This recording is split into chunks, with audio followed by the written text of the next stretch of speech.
Eleanor Whitfield's heart pounded so hard she thought it would break through her chest as she pushed open the heavy oak door and stumbled into a room that was not her own. Behind her, the sound of the search party's voices still echoed across the dark lawn, calling her name into the night. She pressed her back against the cold wood and closed her eyes, gasping for air, praying that no one had seen her slip through the gate at the edge of the Ashcombe estate. Only minutes before, she had been standing in the garden pavilion of her own family's home, dressed in the pale blue gown chosen for her engagement ball, when she saw something that shattered every plan she had built her future on. Her fiancé, Lord Edmund Halden, stood pressed close to her cousin Margaret Vale, his hand resting on her waist, his mouth against her ear, whispering words Eleanor was never meant to hear. She had not screamed, she had not wept, she had simply turned, lifted her skirts and run. She ran past the hedges, past the fountain, past the startled footmen lighting the torches for the evening's celebration. She ran until her slippers tore and her breath came in ragged gasps, until the music and laughter of the ball faded behind her, and the cold night air stung her lungs. She did not know where she was going. She only knew she could not stay in that garden one more moment, could not stand beside a man who had promised her his loyalty while giving his affection to someone else entirely.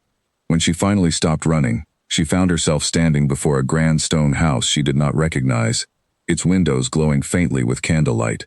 A side door stood ajar, as though someone had left in a hurry, and without thinking, without caring whose house it belonged to, she slipped inside and shut it behind her. Now, standing in the dim light of a chamber she had never meant to enter, Eleanor opened her eyes and realized her mistake. The room was not empty. A man stood near the fireplace, tall and broad-shouldered, his dark coat discarded over the back of a chair, his shirt sleeves rolled to the elbow as though he had been in the middle of removing his evening clothes. He turned at the sound of the door, and his expression shifted from surprise to something sharper, more guarded, more dangerous.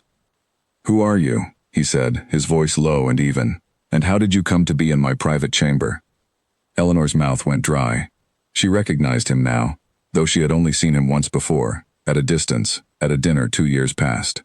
Julian Ashford, the Duke of Ashcombe, a man spoken of in hushed tones throughout the county, known for his cold manner and his refusal to attend society gatherings, known for shutting himself away in this very house since a scandal that no one dared speak of aloud in his presence.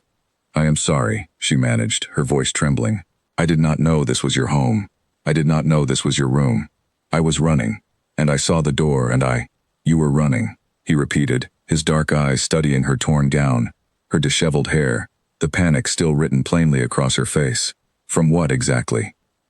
She opened her mouth to explain, then closed it again. What could she say? That her fiancé had betrayed her in the very garden where they were meant to celebrate their engagement? That her family would be furious not at his betrayal but at her disappearance? That if anyone discovered her here, alone, in the Duke's private chamber, her reputation would be destroyed beyond any hope of repair? Outside, a voice called her name again, closer this time. Eleanor flinched and pressed herself further into the shadows near the door.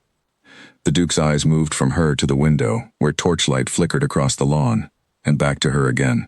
Something shifted in his expression, a flicker of understanding, though his face remained otherwise unreadable.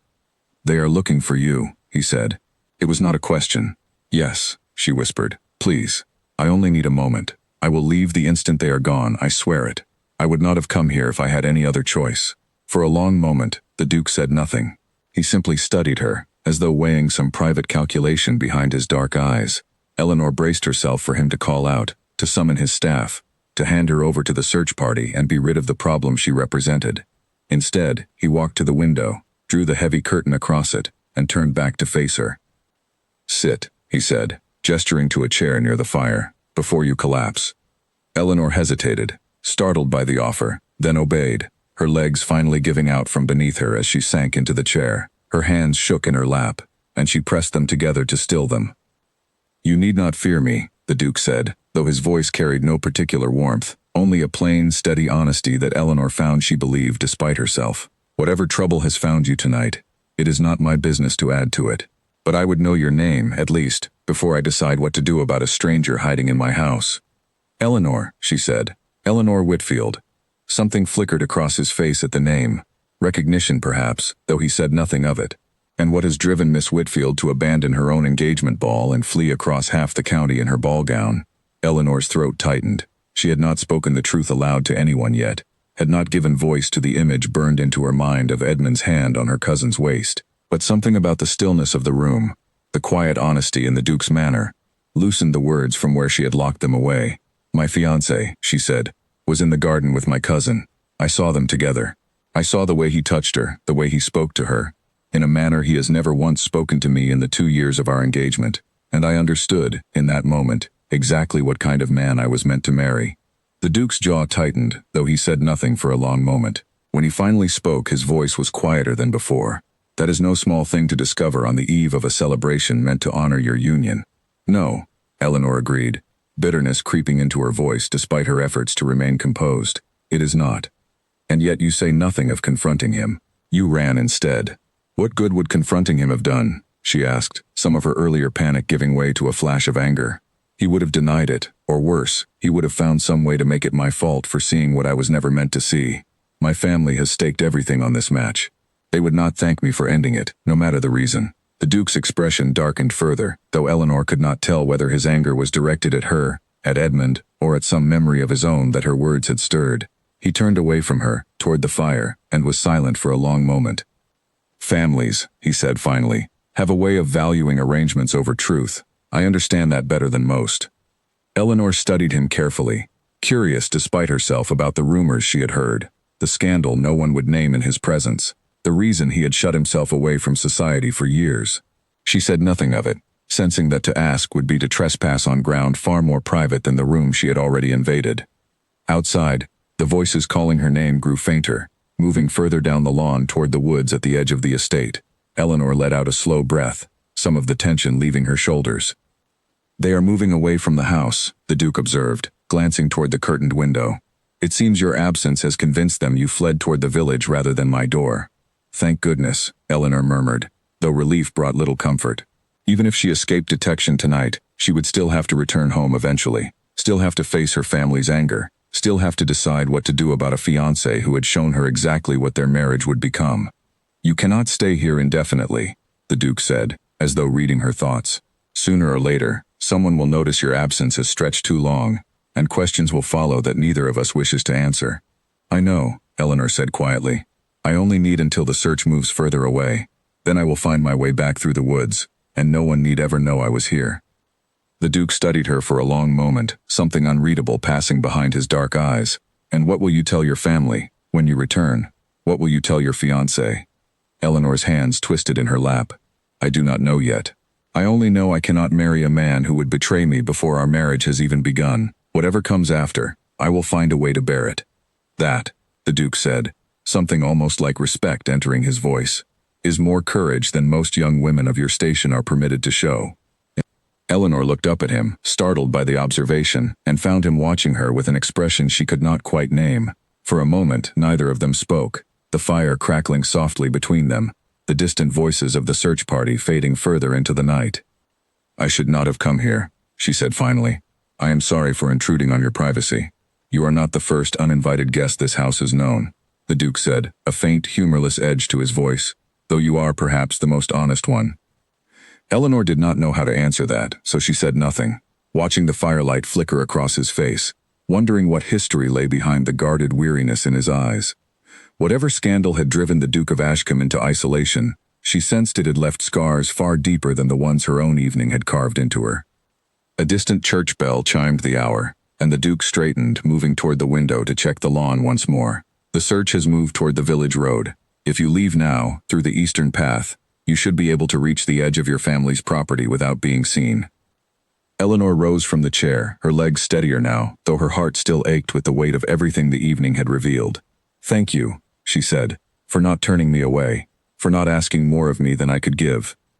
The Duke inclined his head, though his expression remained guarded, careful, as though he too were unwilling to reveal more of himself than the night already demanded. Go quickly, Miss Whitfield, and take more care with your trust in the future. Not every man who wears the mask of devotion deserves it. Eleanor paused at the door, struck by the weight behind his words, sensing they carried meaning beyond the warning itself. She wanted to ask what had happened to him, what had taught him to speak with such certainty about masks and devotion, but she knew this was not the moment. She simply nodded, pulled her torn shawl tighter around her shoulders, and slipped back out into the cold night air. Behind her, the door to the Duke's private chamber closed softly, and Eleanor ran once more, this time toward home. toward whatever reckoning awaited her there.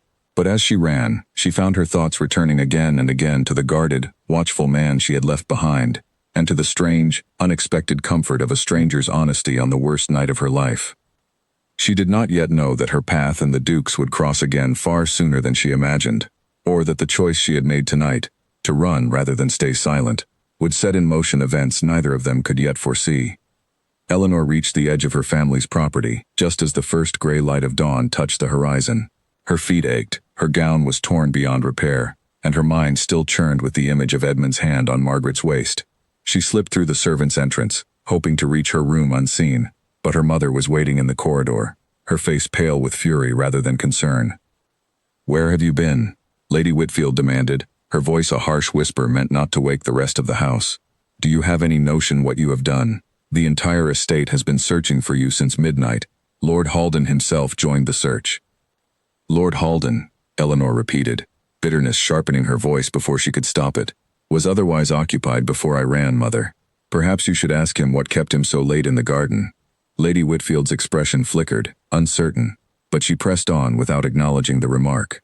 "Whatever foolish notion possessed you to run off on the night of your own engagement ball, you will apologize to Lord Halden, and you will do so before the story spreads any further than it already has. Half the guests saw you flee the pavilion. There will be talk enough without you making a scandal of your absence as well." Eleanor wanted to scream, wanted to tell her mother exactly what she had seen, but the words caught in her throat. She understood, even in her exhaustion, that her mother would not believe her, or worse, would believe her and still insist the marriage proceed regardless. The Whitfield family's finances depended on this match, on the connections and income Lord Halden's family could provide. Her own feelings, her own dignity, had never been part of that calculation. "I need to rest," Eleanor said instead, "too tired to fight the battle now. We can discuss this in the morning." Her mother's eyes narrowed, but she stepped aside, allowing Eleanor to pass toward the stairs. As Eleanor climbed toward her room, she caught sight of Margaret standing in the shadow of the hallway, her face pale, her eyes refusing to meet Eleanor's own. Neither of them spoke. There was nothing left to say that either wished to voice aloud.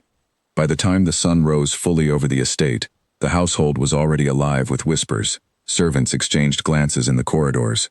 Eleanor's younger brother Thomas cornered her in the breakfast room to ask, with the blunt curiosity of a boy of 12, why she had run off from her own party looking like she had seen a ghost. Eleanor gave him no real answer, only a tired smile and a request that he finish his porridge before their tutor arrived. It was her father who finally summoned her to his study that afternoon, his expression grave, his hands folded on the desk before him in a manner that told Eleanor this conversation would decide more than her immediate future. "Your mother tells me you fled the ball without explanation," Sir Henry Whitfield said. "Lord Halden has been most gracious about the matter, all things considered.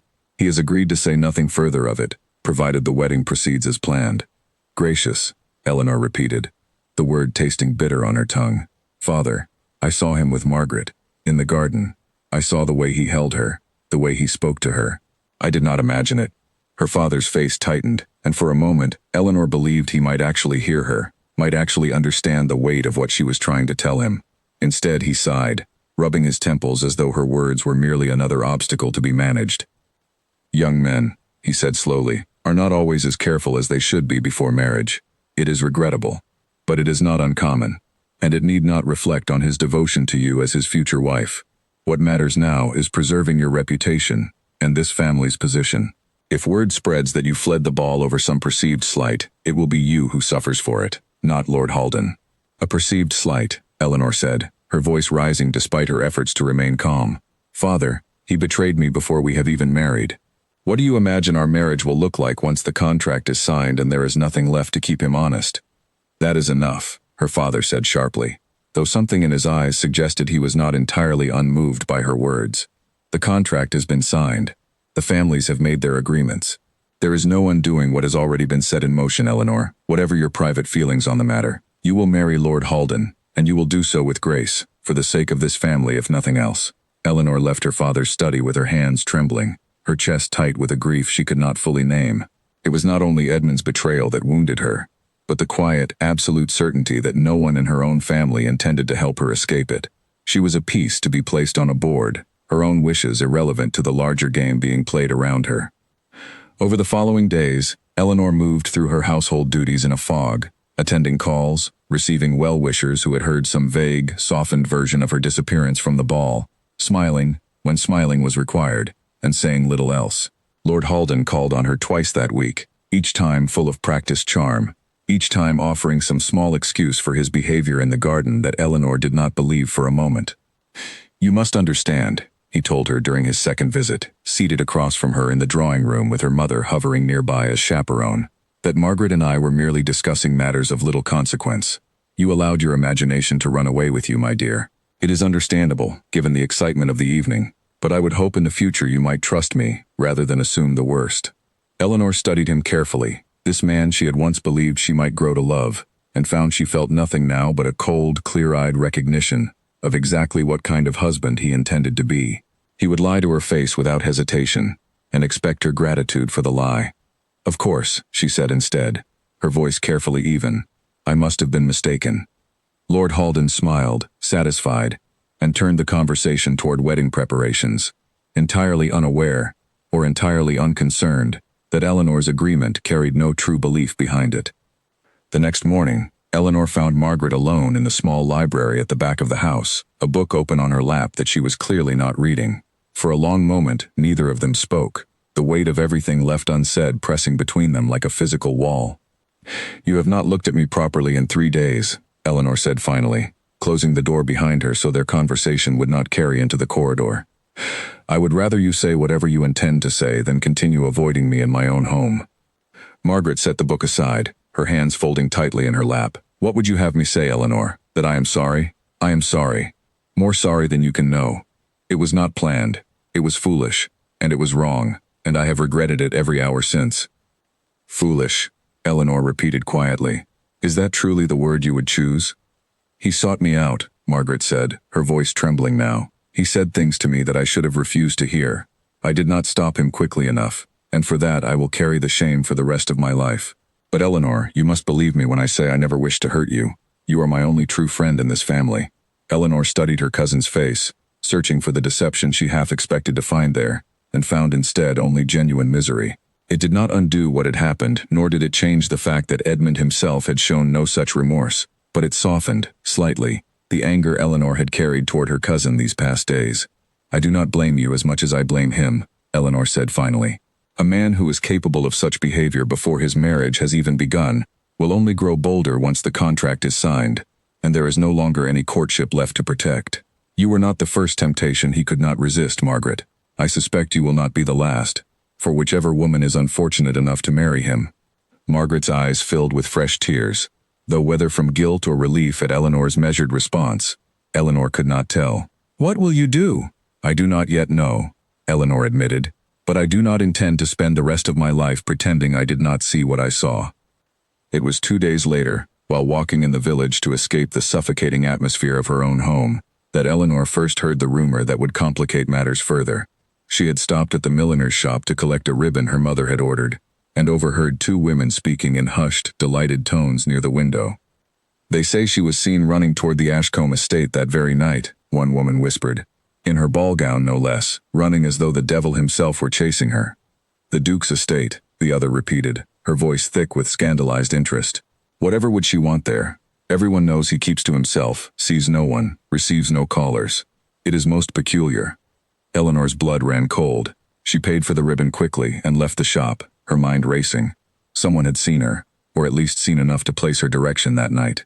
If the rumor spread further, if it reached her family, or worse, if it reached Lord Halden, the consequences would be far graver than a broken engagement. A young unmarried woman, found near the private chamber of a reclusive duke, alone, at night, would be ruined beyond any hope of recovery, regardless of how innocent the encounter had actually been.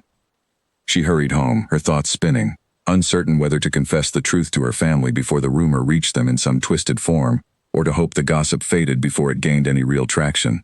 Neither option offered much comfort.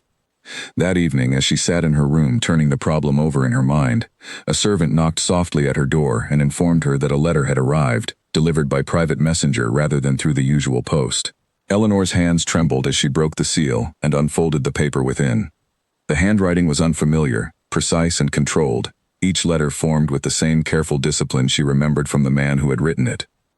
"Miss Whitfield, I have heard whispers reaching even my own quiet household regarding the direction of your flight on the night in question. I do not know how far the rumor has spread, nor how much truth has survived its journey through the mouths of the curious. I write only to say that should the matter grow beyond simple gossip, and should you require any assistance in managing the consequences, you need only send word.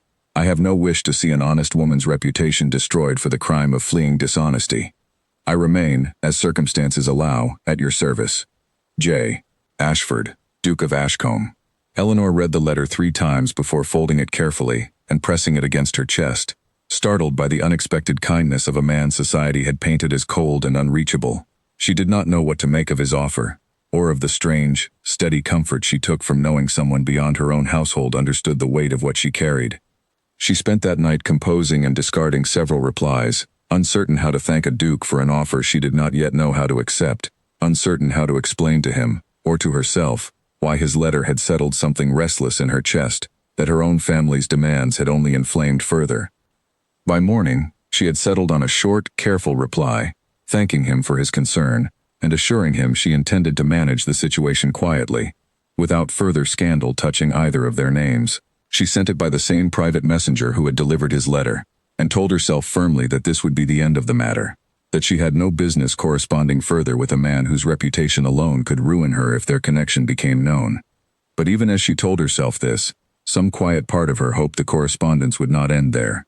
The Duke had offered her something in that single letter that no one in her own family had managed in days of conversation, the simple, unshakable sense that someone believed her, without demanding proof, without asking her to bury her own truth for the sake of convenience. 3 days later, at a small gathering hosted by a family friend, Eleanor found herself seated near a window overlooking the garden, half listening to the conversation around her. Her mother had insisted she attend, arguing that a cheerful public appearance would help quiet the whispers still circling her name, and Eleanor had agreed only because refusing would have invited more questions than she wished to answer.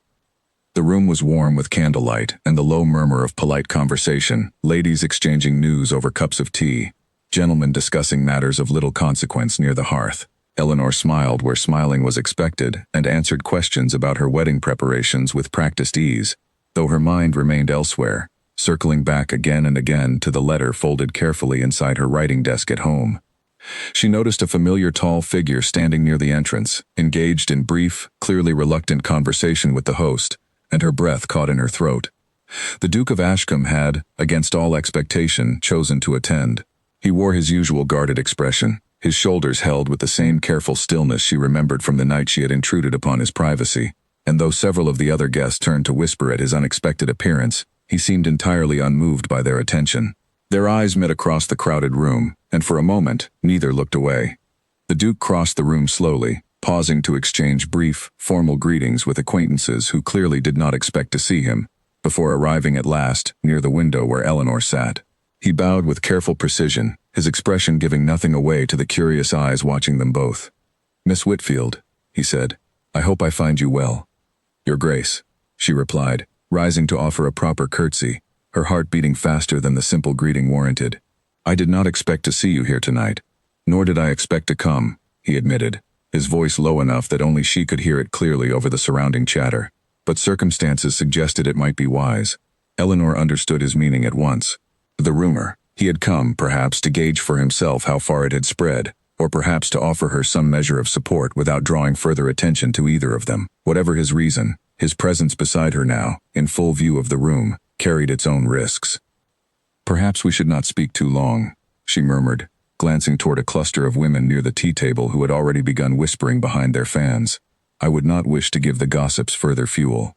"A fair concern," the Duke agreed, though he made no move to step away. "Though I find myself, against my better judgment, unwilling to abandon a conversation before it has properly begun. Walk with me toward the garden doors. It will appear a simple courtesy, nothing more, and we may speak with somewhat greater privacy there."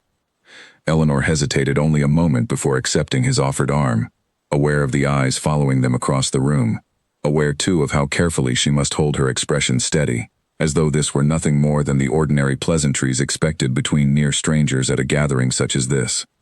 Once they reached the garden doors, standing just within sight of the other guests but beyond easy hearing, the Duke's manner shifted, the formal stiffness easing into something more direct.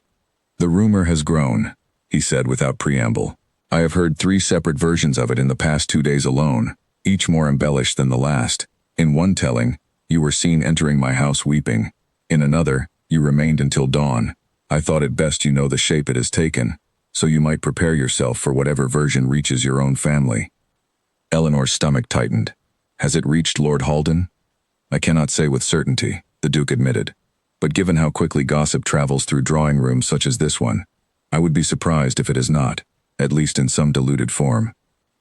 Eleanor closed her eyes briefly, steadying herself against the wave of dread that threatened to overtake her composure. Then I must decide how to answer it, before he decides for me. What will you tell him? The truth, perhaps, she said, though her voice wavered with uncertainty even as she spoke the words. That I fled his betrayal and found shelter, however briefly, in a house I did not choose. That nothing improper occurred beyond a conversation and a warm fire, whether he chooses to believe it is beyond my control. The Duke studied her for a long moment, something thoughtful and unreadable behind his dark eyes. You understand that the truth may not protect you, regardless of its honesty. Rumor rarely concerns itself with what actually happened. I understand it better than you might imagine, Eleanor said quietly. But I find I would rather face ruin for something true than build a marriage on something false. I have had quite enough of pretending these past days to last a lifetime. Something in the Duke's expression softened at that, a flicker of genuine warmth breaking through his usual guarded stillness. Then you are a rarer creature than most of society I have had the misfortune to know. Before Eleanor could respond, a voice called her name from across the room, sharp and familiar, and her stomach dropped as she turned to see Lord Halden making his way toward them. His expression carefully composed but his eyes hard with something Eleanor recognized immediately as suspicion. Eleanor, he said, arriving beside them with a stiff, correct bow toward the Duke. Your Grace, I did not realize you were acquainted with my fiancé. We are but recently introduced, the Duke replied smoothly, his tone giving nothing away. Miss Whitfield mentioned an interest in the gardens here, and I was merely offering my observations on the plantings. Lord Halden's gaze flicked between them, and Eleanor could see him searching for some crack in the Duke's calm explanation. Some sign of the truth he clearly suspected lay beneath it. How fortunate, he said finally, that your Grace should take such interest in gardens tonight, of all nights. Edmund, Eleanor said, forcing steadiness into her voice. The Duke was merely being courteous. There is no need for such a tone. Is there not? Lord Halden's smile did not reach his eyes.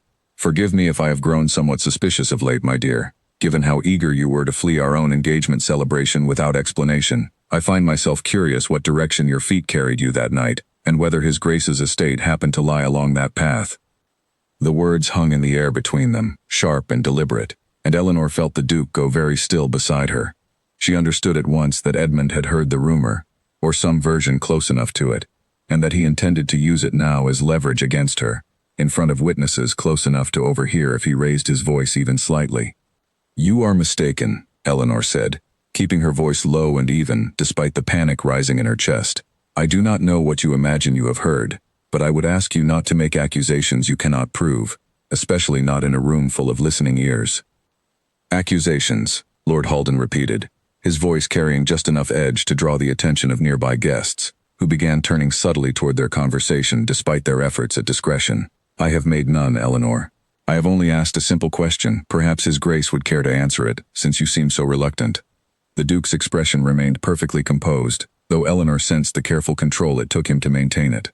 I am not in the habit, he said, his voice cool and measured, of explaining my private movements to men who have no claim upon them. If you have a genuine concern regarding your fiancé's conduct, Lord Halden, I would suggest you address it with her directly, rather than staging a spectacle in a friend's drawing room. A ripple of murmurs passed through the nearby guests at the pointed rebuke, and Lord Halden's jaw tightened visibly, color rising in his face.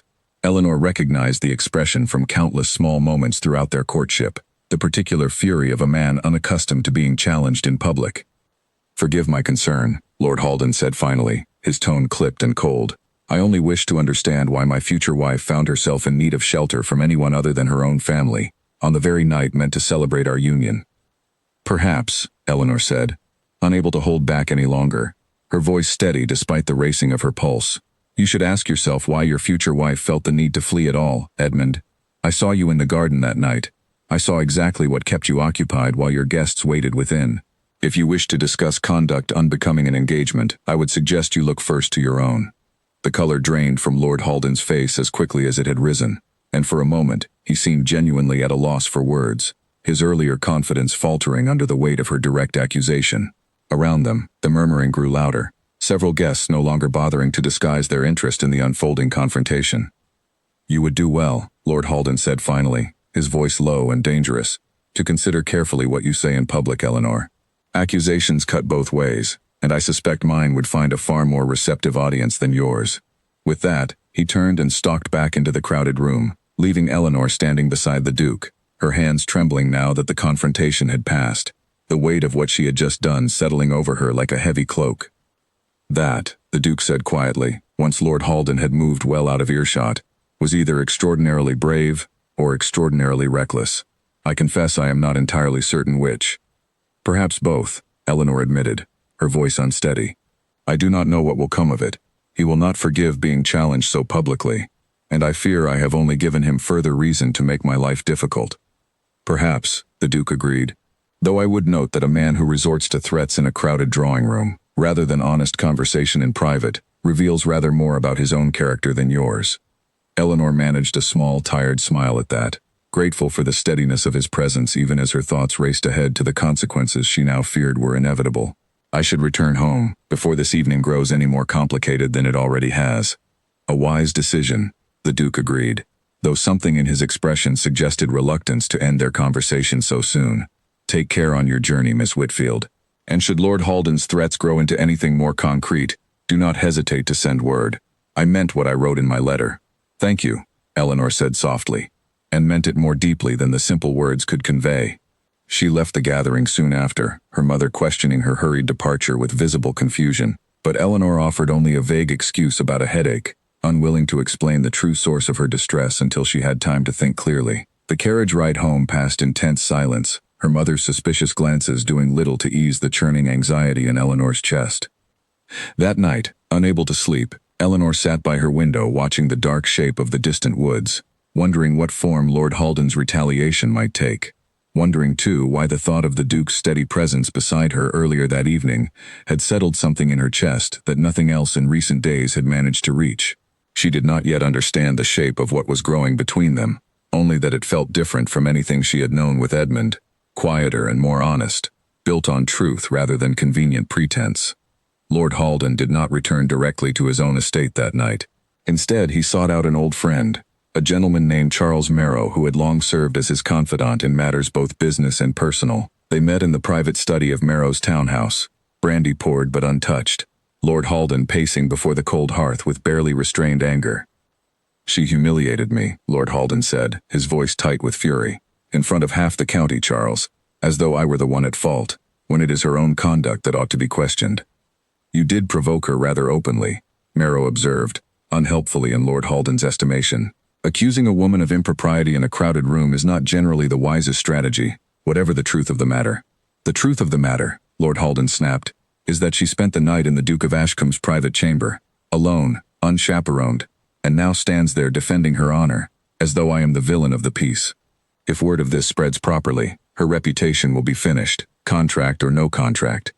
"And what would that gain you?" Marrow asked, leaning back in his chair with the careful patience of a man who had talked his friend down from rash decisions before.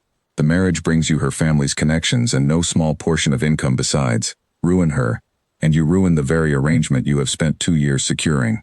Lord Halden fell silent at that, the truth of it settling uncomfortably alongside his wounded pride. He had not considered, in the heat of his anger, how thoroughly his own interests remained tied to the very marriage he now wished to punish Eleanor for threatening. "Then what would you suggest?" he asked finally, some of the fire draining from his voice. "Patience," Marrow said. "Let the rumor simmer without your interference. If there is truth in it, others will draw it out eventually, and you may then use it as leverage to control her rather than destroy her. A woman with a tarnished reputation and no other prospects will be far easier to manage than one who still believes she holds some power over her own fate." Lord Halden considered this for a long moment, something cold and calculating settling behind his eyes. "And the Duke?" "The Duke," Marrow said carefully, "is a man with his own history, one he has spent considerable effort keeping buried. If he has taken an interest in your fiancée, however innocent it may currently appear, it would be worth learning why a man so committed to solitude would suddenly involve himself in the affairs of a woman he barely knows. There may be more leverage to be found there than in Eleanor herself. A slow, unpleasant smile spread across Lord Halden's face at the suggestion. You always did have a talent for finding the weakness in any situation, Charles. It is why you keep me close, Marrow replied, raising his glass in a mock toast. Now finish your brandy, and let us discuss precisely how one might go about learning the secrets of a duke who has spent years ensuring no one ever does. Meanwhile, at the Whitfield estate, Sir Henry had already heard a garbled account of the evening's confrontation from a neighbor who had attended the same gathering. He summoned Eleanor to his study the following morning, his expression grim with a mixture of anger and something that might have been reluctant admiration, though he took pains to conceal the latter. I am told, he said, that you accused Lord Halden of misconduct in front of half the drawing room, and that you did so while standing beside the Duke of Ashcombe, of all people. I told the truth, Eleanor said simply, refusing to lower her eyes despite the sternness of her father's tone. Edmund pressed the matter of my absence that night, and I would not stand silent while he twisted the story to make himself the wronged party. Whether or not you spoke truly, her father said, the effect remains the same. You have given the gossips fresh material, and you have done so in a manner that draws the Duke of Ashcombe's name into a scandal that was already threatening to consume our own. Do you understand what that means, Eleanor? A man of his reputation, tied even loosely to a broken engagement, will only intensify the speculation surrounding you both. I did not seek his involvement, Eleanor said, though even as she spoke the words, she felt their partial dishonesty. She had not sought his presence at the gathering, true, but she had not discouraged their conversation either, had welcomed the steadiness he offered in a moment when she had precious little of her own to draw upon. Her father studied her closely, something calculating entering his gaze despite his obvious frustration. You would do well to remember, whatever comfort you may find in his company, that the Duke of Ashcombe carries his own scandal, one far graver than anything currently attached to your name. Involving yourself further with him will not simplify your circumstances. It will only complicate them beyond repair. Eleanor said nothing, though her father's warning settled uneasily in her chest alongside the memory of the Duke's steady presence beside her the previous evening, and the quiet, unfamiliar comfort she had felt in his company. She did not yet understand the full shape of the scandal her father referenced, only that it lingered behind every guarded glance the Duke offered her, waiting to surface at the worst possible moment. She did not know yet how quickly Lord Halden's wounded pride would turn to something far more dangerous than mere gossip, or how soon she would need every ounce of the courage she had shown that evening to survive what was still to come. A week passed in an uneasy quiet, the kind that Eleanor had come to distrust more than open conflict. Lord Halden made no further public accusations, but neither did he call on her with his usual practiced charm. Instead, she heard secondhand through her mother that he had been seen frequently in the company of Charles Marrow, and that the two of them had taken to visiting establishments and acquaintances Eleanor had never heard mentioned before. She did not know what to make of the silence, only that it unsettled her more than his earlier anger had. A man who shouted his grievances in a drawing room was easy enough to understand. A man who withdrew into calculated quiet was something else entirely. It was during this uneasy week that a second letter arrived from the Duke, this one delivered with rather less caution than the first, carried openly by a footman in Ashcombe livery who made no particular effort to conceal his errand. Eleanor's mother raised an eyebrow at the sight of the crest on the envelope but said nothing as Eleanor retreated to her room to read it in private. Miss Whitfield, I find myself, against my usual inclination toward solitude, wishing to propose something rather unconventional, and I ask that you hear the whole of it before forming any judgment.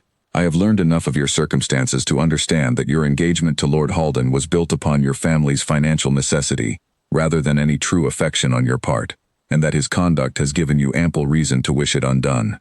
I have also learned enough of my own reputation to know that society expects little of me beyond continued isolation, an expectation I have, until recently, been content to fulfill. I propose this, that you allow me to court you properly, in full view of society, as an alternative to a marriage that promises you nothing but unhappiness. I can offer your family the same financial security Lord Halden's connections would provide, and I can offer you, I hope, rather more honesty than you have thus far received from him. I do not ask for affection you do not yet feel. I ask only for the opportunity to earn it, in time, through conduct rather than empty promise. I understand this request may seem sudden, even improper, given the brevity of our acquaintance. I ask only that you consider it before dismissing it entirely. J. Ashford, Duke of Ashcombe. Eleanor read the letter twice, her heart racing with a confusion of emotions she could not immediately untangle. Part of her recoiled instinctively at the boldness of the proposal, the strangeness of receiving such an offer from a man she had known for scarcely 2 weeks. But another part of her, the part that had spent every night since the ball lying awake dreading her future with Edmund, felt something like relief at the thought of an alternative, however unconventional. She sat with the letter for the better part of an hour before deciding to seek her father's counsel, uncertain whether he would receive the news as an opportunity or as further scandal threatening to consume them both. Sir Henry read the letter in silence, his expression unreadable, and when he finally looked up at Eleanor, she could see him already calculating the practical implications of the proposal, weighing the Duke's wealth and title against the risks of his rumored past. "He offers the same security Lord Halden's family would provide," Sir Henry said slowly, "and considerably more besides, given the Duke's holdings. But you understand what this would mean, Eleanor. Breaking your engagement to Lord Halden publicly, in favor of a Duke whose own reputation carries considerable weight of scandal, will not pass without significant consequence. The gossip already circling your name will only intensify." "I understand," Eleanor said. "But father, can it truly be worse than a marriage built on his betrayal? At least the Duke has been honest with me from the very first night we met." Her father studied her for a long moment, something shifting behind his careful expression. "You have grown fond of him already." Eleanor felt heat rise in her cheeks, though she did not deny it outright. "I have grown to trust him at least, which is more than I can say of Edmund, even after 2 years of courtship." Sir Henry set the letter down on his desk, tapping it thoughtfully with one finger. "I will need to speak with the Duke myself before any decision is made. If his offer proves as genuine as it appears on paper, and if his finances are as sound as his reputation suggests, this may indeed offer a path out of the difficulty Lord Halden has created. But you must understand, Eleanor, that ending your engagement to Lord Halden without absolute certainty of the Duke's intentions would leave this family more exposed than we can afford." "I understand the risk," Eleanor said quietly, "but I would rather take it than spend my life bound to a man who has already shown me his true character." The meeting between Sir Henry and the Duke took place 3 days later, conducted with the careful formality such negotiations demanded. Eleanor was not present for the conversation itself, but her father returned from Ashcombe Estate that evening, with an expression she had not seen on his face in months, something almost like cautious optimism. "He has agreed to settle a considerable sum upon this family," Sir Henry told her, "regardless of whether the courtship ultimately leads to marriage. He insists this is not a condition upon your affection, merely an assurance that our family's position will not suffer for having considered his proposal." I confess I did not expect such generosity from a man of his reputation. "And his past?" Eleanor asked. "Did he speak of it?" Her father's expression grew more guarded. "He spoke only enough to assure me it involved no dishonor on his part, though he declined to elaborate further. I did not press him, given the generosity of his offer, but I would caution you, Eleanor, to proceed with your eyes open. Whatever happened to drive that man into years of isolation, it left marks deep enough that he has yet to fully explain them, even to secure this arrangement." Eleanor nodded, though privately she found herself more curious than cautious, more drawn to the mystery of the Duke's guarded past than deterred by it. She had already seen enough of his character in their brief acquaintance to trust that whatever secret he carried, it was not the careless cruelty Edmund had shown her. The formal announcement of the broken engagement came a week later, delivered to Lord Halden by way of a carefully worded letter from Sir Henry, citing irreconcilable differences without specifying their cause. Eleanor did not witness Lord Halden's reaction directly, but she heard from her mother that he had stormed from his own townhouse in a fury upon receiving the news, and that Charles Marrow had been seen calling on him late into the night that followed. Society, predictably, erupted into fresh speculation the moment the broken engagement became public knowledge, particularly once whispers began to circulate that the Duke of Ashcombe had entered into a courtship with the very woman Lord Halden had so publicly accused of impropriety. Eleanor found herself the subject of considerably more attention than she had ever wished for, invitations arriving from households that had barely acknowledged her existence before, curious eyes following her every public appearance. Through it all, the Duke remained a steady, if guarded, presence beside her, escorting her to the gatherings propriety demanded, engaging in careful conversation that revealed, piece by piece, a man far more thoughtful than his reputation suggested. Eleanor found herself, against every instinct toward caution her recent experience with Edmund had taught her, beginning to genuinely look forward to his company. But even as the courtship progressed with careful, deliberate honesty on both sides, Eleanor could not shake the sense that Lord Halden's silence in the weeks following the broken engagement carried a weight far more dangerous than his earlier public anger had. Charles Marrow's quiet counsel, whatever form it had taken, had clearly redirected Lord Haldan's fury into something more patient, more calculating, and Eleanor feared it was only a matter of time before that patience found its target. One afternoon, during the second week of their courtship, the Duke invited Eleanor to walk the grounds of his estate in the company of a chaperone, the same private chamber she had once fled into, now visible through a distant window as they strolled past the rose garden his mother had planted decades before. "You have never asked me directly," Eleanor said, breaking a comfortable silence between them, "why I agreed to your proposal so readily. Most women in my position would have hesitated far longer before accepting a courtship with a man of your reputation. I assumed," the Duke said, a faint wry humor entering his voice, "that you had simply grown tired of pretending everything was well, and found my particular brand of honesty a welcome change from what you had known before. Perhaps that is part of it," Eleanor admitted. "But I confess I am also curious about you, Your Grace. Everyone speaks of your reputation in hushed tones, yet no one seems entirely certain what it is they are actually whispering about." The Duke's expression grew momentarily distant, his gaze drifting toward the roses without truly seeing them. "There will be a time to speak of it properly," he said finally, "but I would rather you come to know me through my own conduct first, rather than through whatever half-formed rumor has reached you second-hand. Is that an unreasonable request?" "It is not," Eleanor said gently, sensing the careful weight behind his words. The years of guarding some private wound she had not yet earned the right to see. "I can be patient, Your Grace, so long as I am not asked to be patient forever." "You will not be," he said, meeting her eyes with an intensity that startled her. "I promise you that much at least." They continued their walk in companionable quiet after that, and Eleanor found herself, not for the first time, struck by how easily she had come to trust this careful, guarded man, when trust had come so grudgingly and been so poorly rewarded with Edmund. She did not yet love him, not in the way songs and novels described love, but she felt the foundation of something steady beginning to form between them, built stone by stone on honesty, rather than the empty promises she had grown so accustomed to distrusting. Meanwhile, across the county, Charles Marrow had begun the quiet work he had proposed to Lord Haldan weeks before. He traveled first to the small parish records office nearest the Ashcombe estate, claiming an interest in genealogical research to explain his presence, and spent several days reviewing old documents under the patient, unsuspecting guidance of the parish clerk. It was there, buried among records of births and marriages long since forgotten by most of the county, that he first found mention of a broken engagement from years past, involving the young Duke of Ashcombe and a woman whose name had been carefully omitted from the more recent local gossip, as though the entire county had collectively agreed to let the matter fade from memory.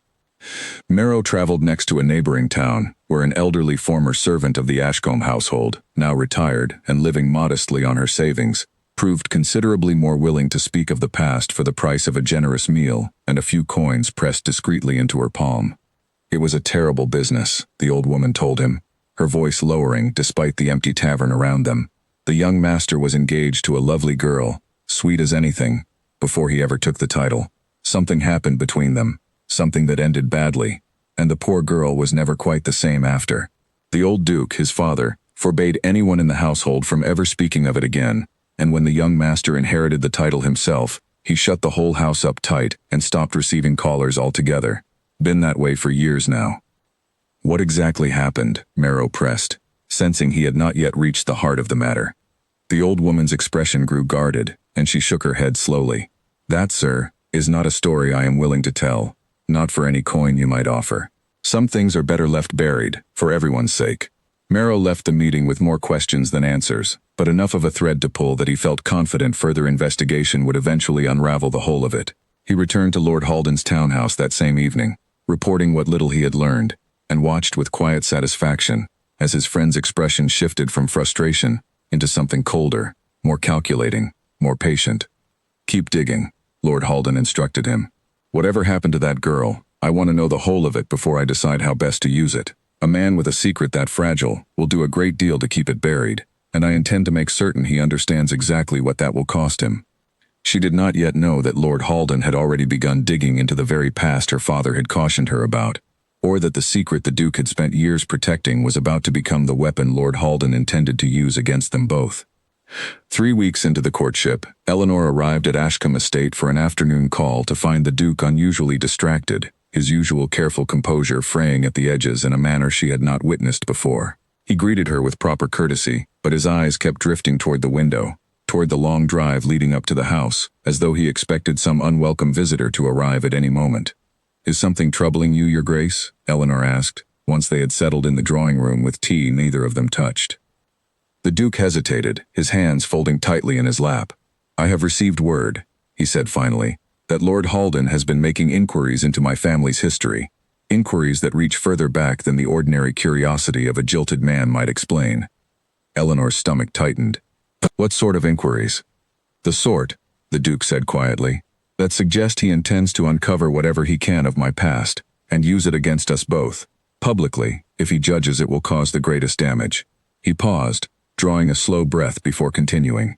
"I had hoped to tell you this in my own time, in my own manner, but I fear circumstances no longer permit such patience." Eleanor set down her teacup, giving him her full attention. "Then tell me now, whatever it is. I would rather hear it from you than from whatever twisted version Lord Halden intends to spread." The Duke rose from his chair and moved to stand near the window, his back to her, his shoulders held with the same careful stillness she remembered from their first meeting. "6 years ago, before I inherited the title, I was engaged to a woman named Caroline Fenwick. We had known each other since childhood, and I loved her, in the uncomplicated way young men believe themselves capable of loving before life has taught them otherwise." Eleanor said nothing, sensing the weight of what was coming, allowing him the space to tell it in his own manner. "Caroline suffered from a condition of the mind that no physician of the time properly understood," the Duke continued, his voice growing quieter. "Some days she was entirely herself, bright and clever and full of laughter. Other days, a darkness would settle over her that none of us knew how to reach. My father believed it shameful, something to be hidden rather than treated with any compassion, and he pressured me constantly to end the engagement before the scandal of her condition became publicly known." "What happened to her?" Eleanor asked softly, though some instinct told her she already sensed the shape of the answer. "I refused my father's demands, for a time," the Duke said. "I believed, in my youthful arrogance, that love alone would be enough to see us through whatever difficulty her condition presented. But the pressure from both our families grew unbearable, and during one of her darkest periods, believing herself a burden to everyone around her, believing I would eventually abandon her as my father insisted I should, Caroline took her own life." The words settled heavily in the quiet room, and Eleanor felt her chest tighten with grief for a woman she had never known, and for the man standing before her, carrying the weight of that loss for 6 long years in near total silence. "I have never forgiven myself," the Duke continued, turning at last to face her, his expression stripped of its usual guarded composure. "I told myself, in the months after, that if I had simply been stronger, if I had stood against my father sooner and more firmly, if I had found her the proper care rather than allowing shame to dictate our choices, she might still be alive. My father used the tragedy to control me for the remainder of his life, threatening to spread the story in whatever manner suited him if I did not comply with his wishes. When I inherited the title after his death, I shut myself away, believing the world was better served by my absence from it, believing I had no right to seek happiness after failing so completely to protect the one person who had trusted me most." Eleanor rose from her seat and crossed the room to stand before him, her heart aching with a compassion she had not expected to feel so completely for a story not her own. "You did not fail her," she said firmly. "Whatever cruelty your father inflicted, whatever darkness Caroline carried, none of it was a burden you alone should have borne. You loved her, you fought for her, against pressures I can barely imagine. The rest was never within your control." "You are kind to say so," the Duke said, though his voice carried little conviction. "But I have spent 6 years believing otherwise, and I do not know that a few words, however well-intentioned, can undo that entirely." "Perhaps not," Eleanor agreed gently. "But perhaps it is a beginning, at least." The Duke studied her for a long moment, something raw and unguarded passing across his features, before he reached out and took her hand carefully in his own. "Lord Halden intends to use this story as a weapon," he said. "He will strip away every ounce of compassion from it and present it instead as evidence of some cruelty or instability on my part, twisting a tragedy I have carried with genuine grief into a scandal designed purely to serve his purposes. Then we must decide how to answer him," Eleanor said, "before he has the chance to tell it his way." 2 days later, the answer arrived in the form of an invitation to a grand ball hosted by Lady Pemberton, one of the most influential hostesses in the county, an event neither the Duke nor Eleanor could reasonably decline without drawing further suspicion.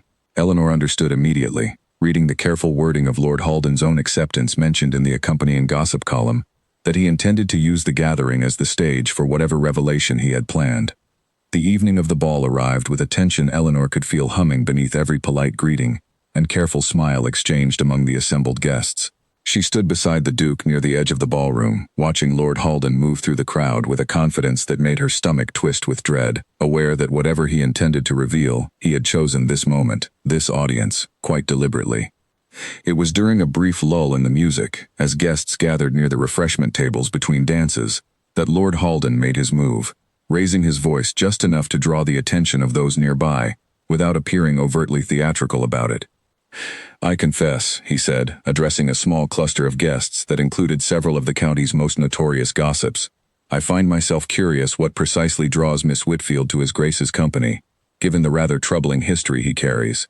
Perhaps she is unaware of the circumstances surrounding his previous engagement, and the young woman who did not survive it." The words rippled outward through the crowd like a stone dropped into still water, conversations pausing, heads turning, the particular hungry silence of society sensing scandal settling over the room. Eleanor felt the Duke go rigid beside her, his hand tightening almost imperceptibly around her own where it rested on his arm. Before Lord Halden could continue, before the whispered speculation could take deeper root, the Duke stepped forward, releasing Eleanor's arm and moving to stand where the entire room could see him clearly. "Since Lord Halden has seen fit to raise the matter himself," the Duke said, his voice carrying with a clarity and steadiness that silenced the remaining murmurs across the ballroom, "I will spare him the trouble of telling it poorly, and tell it myself." A hush fell fully over the room as every eye turned toward him, and Eleanor watched, her heart aching with pride and fear in equal measure, as the man who had spent 6 years hiding from this very moment chose instead to face it directly. "6 years ago," the Duke began, "I was engaged to a woman named Caroline Fenwick, a woman I loved deeply, and who suffered from an affliction of the mind that our society, even now, understands far too little about. My father viewed her condition as a shame to be concealed, rather than a burden to be shared, and the pressure he placed upon us both, the isolation and cruelty disguised as propriety, contributed to a tragedy that claimed her life. I have spent 6 years believing myself responsible for that loss, hiding from a society that I feared would judge her memory as harshly as my father once did." He paused, his gaze sweeping across the stunned faces surrounding him, before continuing, "I tell you this now, not because Lord Halden has earned the right to force my hand, but because I have grown weary of allowing shame to dictate my silence. Caroline deserved compassion, not concealment. I failed to give her enough of it while she lived. I will not fail her memory further by allowing her story to be twisted into a weapon for a man whose own conduct, I understand, is rather less honorable than he would have this room believe." The final words landed with quiet, devastating precision, and Eleanor watched as the assembled guests' attention shifted, almost as one, toward Lord Halden, whose confident expression had crumbled into something far less composed under the weight of the Duke's unexpected honesty.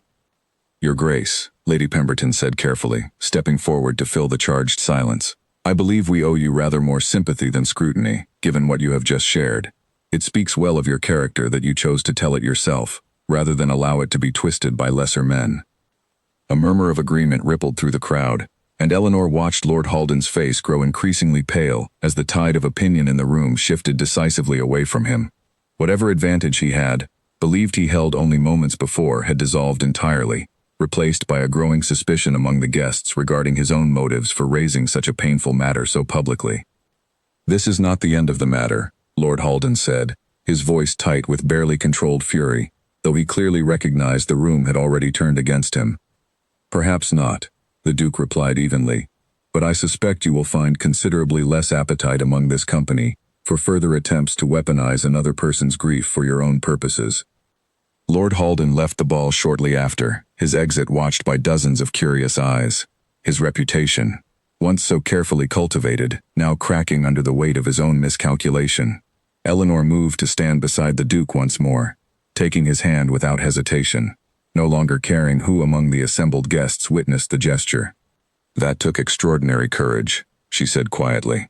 "It took rather less than I feared it would," the Duke admitted, some of the tension finally easing from his shoulders.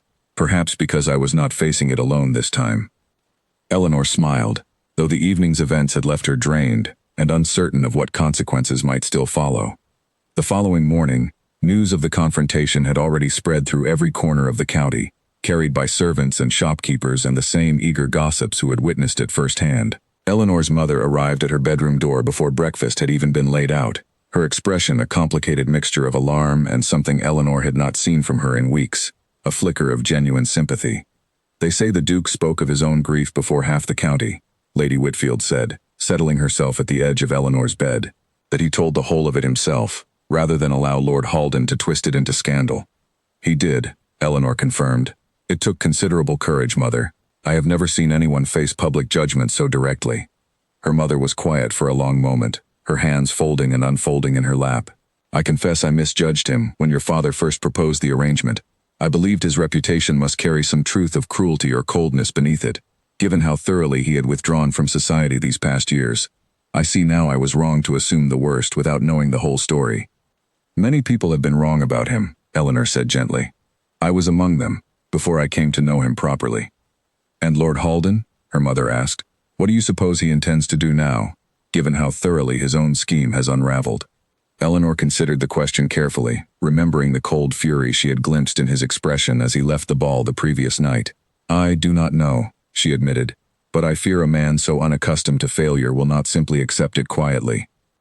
Her instincts proved correct. 2 days later, Charles Marrow arrived at Lord Halden's townhouse to find his friend in a state of barely controlled agitation, pacing before the same cold hearth where they had first plotted their strategy weeks earlier. "The whole county now believes me the villain of the affair," Lord Halden said bitterly, "while the Duke is painted as some tragic, noble figure for finally admitting what he should have confessed years ago. It is intolerable, Charles. I will not simply accept this outcome." "There is little more to be done," Marrow said carefully, sensing the dangerous edge in his friend's voice. "The sympathy of the room has turned entirely against you. Any further attempt to discredit either of them now will only confirm what everyone already suspects of your motives." "Then I shall find another approach," Lord Halden said, his voice low and determined. "The marriage contract our families originally negotiated included provisions regarding the Whitfield estate's finances, provisions that remain legally binding regardless of whether the engagement itself has been broken. If I cannot destroy their reputation, perhaps I can still destroy their fortune, and see how quickly the Duke's affection survives poverty rather than scandal." Marrow's expression grew troubled at the suggestion. "That is a considerably more dangerous game than gossip, Edmund. Financial ruin invites scrutiny of an entirely different kind, from men far less forgiving than drawing-room gossips." "I am past caring about the risk," Lord Halden said. "I have lost my reputation already, thanks to that woman and her Duke. I intend to make certain I do not lose everything else besides." That same evening, unaware of the scheme already forming against her family's finances, Eleanor sat with the Duke in the quiet drawing room of the Ashcombe estate, the fire burning low between them, the events of the ball still settling in her memory like a weight she had not fully set down. "You have not asked me," the Duke said quietly, "how I feel now, having finally spoken the truth aloud after so many years of silence." "I did not wish to press you," Eleanor admitted. "I imagined it would take time to know your own answer to that question." "Lighter," the Duke said, after a moment's consideration. "I did not expect that. I imagined confession would only deepen the shame I have carried. Yet instead, I find myself, for the first time in 6 years, able to breathe without the constant weight of that secret pressing against my chest." Eleanor reached for his hand, and he did not pull away. "Caroline would be glad, I think, that you have finally allowed yourself some measure of peace." "Perhaps," the Duke said, his voice thick with an emotion he no longer troubled himself to hide entirely. "I owe a great deal of that to you, Eleanor. Your presence beside me last night gave me courage I am not certain I would have found alone." "You give me too much credit," Eleanor said softly. "The courage was entirely your own. I only stood beside you while you found it."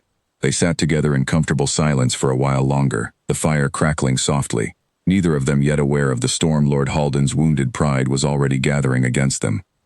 She did not yet know that Lord Halden's public humiliation, rather than ending the danger, had only sharpened his desperation, or that his final attempt to reclaim his damaged reputation would prove far more reckless than anything he had risked before.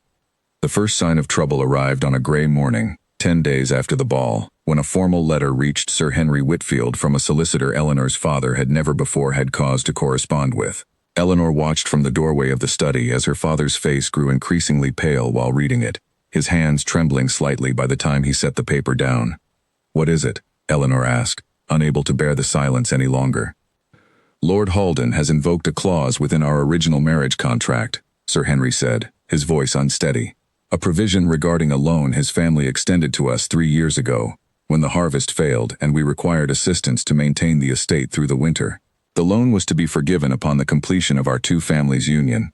Since the engagement has been broken, he claims full repayment is now due, with interest accumulated over the entire 3 years, and he demands it within 30 days. Eleanor's stomach dropped. Can we possibly pay such a sum? Her father's silence answered the question more clearly than words could have. Not without selling a significant portion of the estate itself, he said finally. This family's finances have never fully recovered from that failed harvest, Eleanor. We depended entirely on the marriage settlement to secure our future. Without it, and now facing this demand besides, I do not know how we are to manage. Eleanor felt the full weight of the situation settle over her, understanding immediately that this was Lord Haldan's true retaliation, more devastating than any rumor or public accusation could have been. He had found the one weapon capable of striking at her family directly, regardless of whatever sympathy society now held for her and the Duke. She sent word to Ashcombe Estate immediately, and within hours, the Duke arrived at the Whitfield household himself, his expression grim as he reviewed the solicitor's letter alongside Sir Henry in the privacy of the study. This is precisely the kind of calculated cruelty I feared he might resort to, the Duke said, once he had finished reading. He could not damage your reputation further, so he has turned instead to your family's very survival. Can anything be done? Eleanor asked, her voice tight with worry. The debt itself appears legitimate, the Duke said slowly, studying the document once more. I do not believe we can contest the loan's existence, nor the original terms attached to it. But the timing of his demand, and the interest he has calculated, may yet offer some avenue of challenge, if we can secure proper legal counsel before the 30 days expire. Sir Henry rubbed his temples wearily. Even with a challenge, the process could take months, time we do not have if he intends to press for immediate repayment. Then allow me to settle the debt directly, the Duke said, his voice firm and without hesitation. Eleanor turned to him, startled. Your Grace, that is an enormous sum. I cannot allow you to bear such a burden on our behalf, not when our engagement is not yet even formalized. Eleanor, the Duke said, using her given name without title for the first time in their acquaintance, his eyes steady and certain. I have more wealth than I know what to do with, and precious little purpose to spend it on beyond the walls of an estate I spent years hiding within. If I can use it now to protect a family that has shown me more genuine warmth in these past weeks than I have known in 6 years of solitude, I consider it the finest use my fortune has yet found. Sir Henry looked between them, something like profound relief and gratitude passing across his weathered face. Your Grace, I could not possibly ask this of you. You are not asking, the Duke said simply. I am offering, freely, and without condition, beyond my genuine wish to see this family protected from a man who has shown himself entirely without honor. The debt was settled within the week, the Duke's solicitors moving with efficient discretion to satisfy Lord Haldan's demand in full, denying him any further leverage or excuse for continued harassment. When news of the settlement reached Lord Haldan, delivered by his own solicitor with visible discomfort at the outcome, his reaction was reportedly one of stunned, furious silence, the last remaining thread of his scheme severed entirely. Before withdrawing entirely, however, Lord Haldan made one final, desperate attempt to salvage some measure of his lost standing. Learning that Eleanor had traveled to the village alone one afternoon to collect fabric for her wedding gown, he intercepted her outside the milliner's shop, his expression carrying none of the polished charm she remembered from their courtship, only raw, unguarded desperation. Eleanor, he said, stepping into her path before she could avoid him, a moment, please. I would speak with you honestly, for once, without an audience to perform for. Eleanor's instinct was to walk past him without acknowledgement, but something in his voice, stripped of its usual arrogance, made her pause. Say what you intend to say, Edmund, and then let me pass. I have lost everything, he said, his voice low and bitter. My reputation, a considerable portion of my fortune, and any hope of a match half so advantageous as the one I threw away with you. I acted rashly. I understand that now, far too late to undo the damage. I only ask, is there truly no possibility of reconsidering, given everything we once? There is nothing to reconsider, Eleanor said, cutting him off before he could finish the thought, her voice steady, despite the flicker of old anger his words stirred. You did not lose everything through misfortune, Edmund. You lost it through your own choices, through betrayal in that garden, and through the cruelty you showed my family when your pride demanded punishment rather than accountability. I feel no satisfaction in your ruin, but I feel no obligation to repair it either. And if I told you, he pressed, that I have changed, that I understand now the value of what I threw away, I would not believe you, Eleanor said simply. Not because I doubt your regret is genuine, but because regret born only from loss is not the same as honest change. You did not seek to become a better man until becoming one served your own interests. That is not the foundation I intend to build the rest of my life upon. Lord Halden's expression crumbled slightly at her words. Whatever hope had driven him to approach her finally extinguished. Then I wish you happiness, he said quietly, however little I deserve to offer it. Goodbye, Edmund, Eleanor said, and walked past him without looking back, her steps steady, her heart lighter than it had felt in months at having finally, fully closed that chapter of her life on her own terms. Charles Marrow, upon hearing the full outcome, finally counseled his friend toward the wisdom of retreat, warning him that any further action against either the Whitfield family or the Duke would only invite scrutiny from powerful allies neither of them could hope to withstand. Lord Halden, his fortune diminished by his own scheme's failure and his reputation in tatters throughout the county, withdrew from society entirely, retreating to a distant property his family maintained in the north, where the gossip of the county could no longer reach him quite so easily. With the immediate danger finally resolved, Eleanor found herself, for the first time in months, able to breathe without the constant weight of dread pressing against her chest. She spent the following weeks in the Duke's company with a freedom neither of them had permitted themselves before, walking the grounds of Ashcombe Estate without the shadow of scandal hanging over every conversation, discovering in each new exchange further reason to trust the steady, honest man she had once stumbled upon by pure accident. It was on a clear evening in early autumn, the leaves just beginning to turn along the estate's long drive, that the Duke led Eleanor back to the very chamber where their story had first begun, the private room she had fled into on the worst night of her life. "Do you remember?" he asked, standing near the same fireplace where he had first questioned her uninvited presence. "How thoroughly certain I was that evening that you had come to disrupt my carefully guarded solitude." "I remember being rather more concerned with avoiding my own family's search party," Eleanor said, a smile tugging at her lips despite the seriousness of the memory. "I do not think either of us imagined that night would lead us here." "No," the Duke agreed, "I did not." He reached into his coat and withdrew a small velvet box, and Eleanor's breath caught as she understood what was about to happen. "I have spent 6 years believing myself unworthy of happiness, believing the walls of this estate were the only place I deserved to remain. You changed that, Eleanor, not through any grand gesture, but simply through your honesty, your courage, and your willingness to trust me even when trust cost you dearly." He opened the box to reveal a ring, simple and elegant, catching the firelight as he held it toward her. "I do not ask you to love me as deeply as I have come to love you, not yet. I ask only that you allow me the honor of spending the rest of my life earning that love, through honesty rather than empty promise, exactly as I first offered you all those weeks ago." Eleanor felt tears gather in her eyes, though these carried none of the grief and fear of the night she had first entered this room. "You need not earn what you have already won, Julian," she said softly, using his given name for the first time. "I have loved you, I think, since the moment you chose truth over silence at that ball, when it would have been so much easier to let the world believe whatever cruel version Edmund intended to spread." "Is that a yes, then?" the Duke asked, something almost boyish and unguarded breaking through his usual composure. "It is," Eleanor said, laughing through her tears as he slipped the ring onto her finger. "It is most certainly a yes." Their engagement was announced publicly the following month, at a gathering hosted this time by the Whitfield family themselves, a celebration built on entirely different foundations than the one that had first sent Eleanor running into the night. Society, ever fickle in its judgments, embraced the match with enthusiasm, the Duke's honest confession at Lady Pemberton's ball having transformed his reputation from cold recluse into something closer to quiet, sympathetic hero, and Eleanor's own courage throughout the entire ordeal, earning her considerably more respect than pity. The months leading up to the wedding passed with a warmth Eleanor had never expected to feel toward her own future.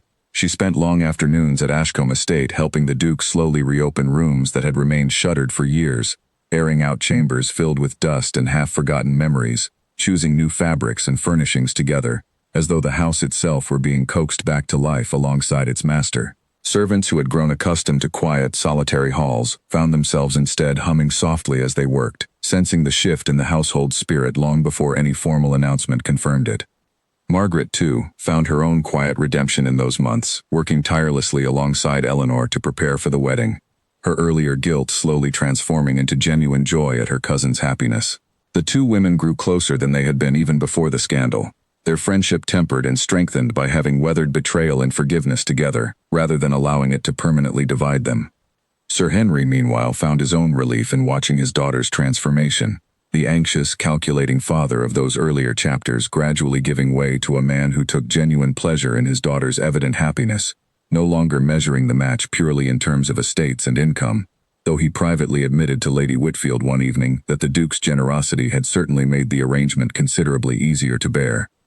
They married the following spring, in a ceremony small by the standards of their combined stations but rich with genuine warmth, held in the very gardens where Ashcombe's roses had been carefully restored to their former glory over the preceding months. Margaret stood among the witnesses with tears of honest joy rather than guilt, catching the small wedding bouquet Eleanor tossed toward her at the celebration's close with a laugh that surprised them both. Sir Henry gave his daughter away with a pride that had grown considerably since the anxious calculations of those earlier weeks, his voice thick with emotion as he placed her hand in the Duke's before the assembled guests.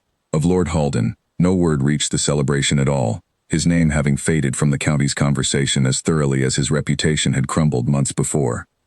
The wedding breakfast that followed stretched long into the afternoon, filled with laughter and toasts from guests who, only months earlier, had gathered eagerly around every fresh piece of scandal touching Eleanor's name, now gathered instead to celebrate the quiet triumph of honesty over deception. Even Lady Pemberton, whose ball had marked the turning point in the entire affair, rose to offer a toast praising the courage both bride and groom had shown in choosing truth over convenient silence. Her words met with warm, genuine applause rather than the careful, calculating attention such gatherings usually commanded. Standing together as husband and wife for the first time, Eleanor thought back to that desperate night months earlier, the torn gown and racing heart, the stranger's private chamber she had stumbled into with nothing but fear driving her forward. She had run that night believing she was fleeing toward ruin, toward a scandal that would follow her for the rest of her days. Instead, she had run directly into the one honest heart in the entire county, willing to meet her fear with steady, unwavering truth. The Duke of Ashcombe, once the subject of whispered rumor and careful avoidance, now stood beside his wife in the same chamber where their story had first begun, the fire burning warm between them, the years of solitude finally, fully behind him. Whatever the future held, they would face it together, built not on convenient arrangement or family obligation, but on the simple, hard-won foundation of truth. A full year had passed since Eleanor first stood in the gardens of Ashcombe Estate as its new mistress, and the house that had once stood shuttered and silent now welcomed visitors with a warmth the county had nearly forgotten it was capable of holding. Julian, as Eleanor now called her husband in the privacy of their own home, had thrown himself into the responsibilities of his title with a renewed sense of purpose, sponsoring improvements to the tenant cottages scattered across the estate, and establishing a small fund to support families facing hardships similar to the one that had once threatened the Whitfield household. It was during the planning of the estate's harvest celebration, an event the Ashcombe family had not hosted in nearly 7 years, that an unexpected letter arrived, carried by a messenger Eleanor did not immediately recognize. The seal bore no crest she could place, and when she broke it open in the privacy of her sitting room, she found the handwriting unfamiliar, careful and slightly uneven, as though written by someone unaccustomed to the exercise. Lady Ashcombe, I write to you with some hesitation, uncertain whether my words will be welcome given the circumstances under which our family's paths once crossed. I am Charlotte Fenwick, sister to the late Caroline Fenwick, whose memory I understand has recently come to light again through your husband's own courage. I have lived these past years far from this county, having married and settled some distance north, and only recently did word of the Duke's public confession reach me through a mutual acquaintance. I confess I spent years believing my sister's memory had been entirely forgotten, buried beneath the shame my own family insisted upon maintaining around her death.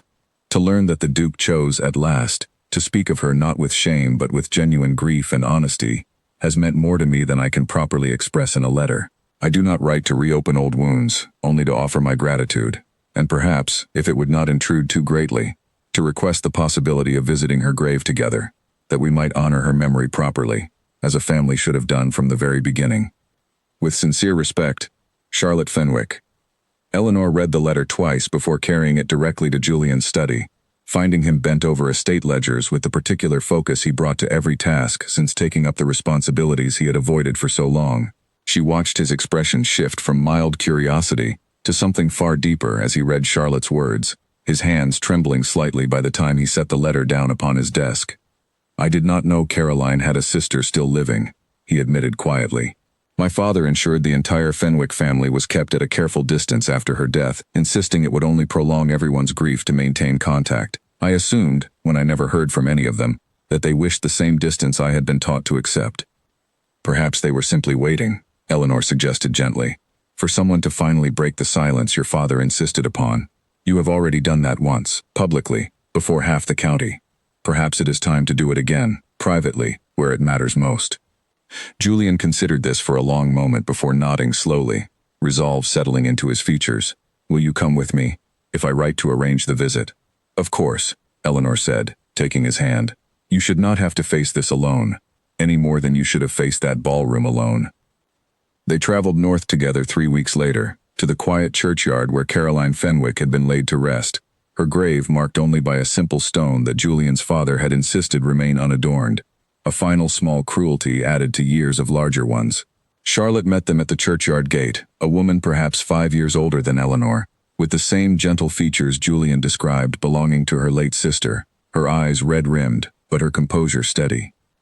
Thank you for coming, Charlotte said, extending her hand first to Eleanor, then turning toward Julian with an expression far more complicated, grief and gratitude tangled together. I confess I did not know quite what to expect, writing that letter. I have carried a great deal of anger toward your family over the years, Your Grace, though I have come to understand, since hearing the fuller account of what happened, that your father bore considerably more responsibility for what befell Caroline than you ever did. I have carried that anger myself, Julian admitted, toward my father, and toward my own failures besides. I do not know that either of us can fully release it, but I hope that honoring her memory properly, at last, might offer some measure of peace to us both. The three of them stood together before the simple stone for a long while, and Julian knelt to clear away the overgrown grass that had crept across its base, speaking quietly to Charlotte of memories he had never shared with anyone, small moments of Caroline's laughter and kindness that had survived, unspoken, in his memory for 6 long years. Eleanor stood a careful distance apart, allowing brother and sister the private space such grief required, though she felt her own heart ache with compassion for the woman she had never known, whose story had shaped so much of the man she now called husband. Before they departed, Charlotte pressed a small, worn locket into Julian's palm, containing a faded portrait of Caroline as a young girl, her smile bright and unburdened by the darkness that would later claim her. She would have wanted you to keep this, Charlotte said, and she would have wanted you to find happiness eventually, Your Grace, whatever guilt you insisted on carrying instead. I am glad, truly, that you finally have. The journey home passed in quiet reflection, Julian holding the locket carefully throughout the carriage ride, and Eleanor watched a visible weight lift from his shoulders that even his public confession at Lady Pemberton's ball had not fully managed to release. Grief, she understood now, was not something a single honest confession could resolve entirely. It required tending, patience, and the willingness to keep facing it honestly, again and again, rather than burying it once and considering the matter closed. That autumn, the harvest celebration finally took place at Ashcombe Estate, the first such gathering the tenants had enjoyed in nearly a decade. Eleanor watched from the terrace as Julian moved easily among the tenant families, laughing at some jest a young farmer's son had offered, entirely unrecognizable from the guarded, isolated man she had first stumbled upon fleeing her own crisis all those months before. Margaret arrived for the celebration as well, accompanied now by a quiet, kind gentleman she had met during the wedding festivities months earlier, their own courtship progressing with a steadiness that pleased Eleanor greatly, given how thoroughly her cousin had once feared she would never again be trusted by anyone in the family. The two cousins stood together near the edge of the celebration, watching the tenants dance beneath lanterns strung between the old oak trees. Do you ever think of that night? Margaret asked quietly. The ball, and everything that followed? Often, Eleanor admitted. Though I find I no longer think of it with the fear I once carried. It feels, now, like the beginning of something rather than the disaster I believed it to be at the time. I am glad, Margaret said, squeezing her cousin's hand. You deserve every bit of the happiness you have found, Eleanor. More than most, I think, given everything you faced to reach it. As the evening deepened and the celebration continued below them, Julian climbed the terrace steps to join his wife, wrapping an arm carefully around her shoulders as they watched the warm glow of lanterns flicker across the gathered crowd. A year ago, he said quietly, I could not have imagined a night such as this one, filled with laughter rather than silence, my own estate alive again after so many years of quiet neglect. A year ago, Eleanor replied, leaning into him, I could not have imagined I would find such peace with a man I first met, by fleeing into his private chamber, uninvited and entirely without permission. Julian laughed softly at the memory, the sound easy and unguarded in a way it had not been during those first careful weeks of their acquaintance. The finest intrusion of my entire life, as it turned out. They stood together on the terrace late into the evening, long after the last of the dancers had drifted home and the lanterns had burned low, content simply to remain in each other's quiet company, the estate finally, fully alive around them. Later that winter, Eleanor discovered she was carrying their first child, news that Julian received with a joy so unguarded it brought tears to her eyes to witness it. He spent the following months preparing the nursery with the same careful attention he had once given to reopening the estate's shuttered rooms, insisting on choosing the softest fabrics himself and consulting Eleanor on every small detail, determined that this child would grow up in a house filled with warmth, rather than the cold silence that had shaped his own childhood. Sir Henry and Lady Whitfield visited often that winter. Their relationship with their daughter transformed entirely from the anxious, calculating exchanges of the previous year into something far gentler, built now on genuine affection rather than obligation. Even Charlotte Fenwick wrote occasionally, her letters growing warmer with each exchange, until she finally accepted an invitation to visit Ashcombe Estate properly the following spring, walking its restored gardens alongside Julian and Eleanor, as though the distance her family had once maintained had never existed at all. Of Lord Halden, only distant, occasional rumor ever reached them again. Whispers of a quiet, diminished life lived far from the society he had once commanded so confidently. Eleanor found she thought of him rarely, and when she did, it was without bitterness. Only a quiet gratitude that his cruelty, however painful at the time, had ultimately delivered her to a life far richer than the one he would have offered. When their daughter was finally born early that spring, in the very room where Julian himself had entered the world, Eleanor held her close beside the fire and thought again of that desperate night years before, the torn gown and racing heart, the stranger's chamber she had stumbled into believing herself utterly lost. She understood now, watching Julian cradle their newborn daughter with the same careful tenderness he brought to everything he valued most, that she had not stumbled into ruin that night at all, but into the very beginning of everything that mattered. The estate that had once stood cold and shuttered for years echoed now with laughter, with the small sounds of a growing family, with the quiet, steady happiness that honesty, chosen again and again through every difficult trial, had finally made possible for them both.